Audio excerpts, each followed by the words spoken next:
لك ايش المغاربة يريدون ضرب الهوية الجزائرية.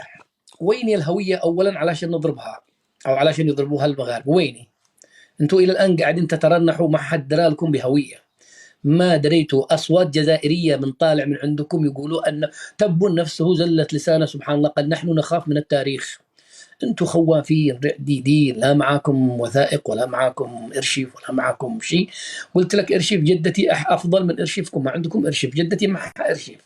وبالتالي يقول لك المغاربه يضربوا لك الهويه. ما حدا ضربك وما فيش معك هويه اصلا علشان يضربوها المغاربه ولا يضربها انا. انت نكره على مستوى الهويه. اذا تريدوا ان يكونوا لكم هويه قولوا أن أصولكم مغاربة، وبالتالي أنتم جزء من المغرب، وأنهم هم الأصل وأنتم فقط لحقة، يعني أنتم لحقة، أنتم منهم. هذا هي هويتك، هذه هويتك الذي أنت تريد أن تتنكر عنها. ولا عرفنا بعد لا عثماني ولا فرنسي، وهكذا في معلق في الوسط مثل الماء، لا لون ولا طعم ولا رائحة، ما فيش لك شيء نلمسه. إذا تريد هوية قل أنا ضمن الإمبراطورية المغربية وأصولي مغربية، هذا هويتك، هذه هويتك إذا تريد أن تبحث لك عن أصل.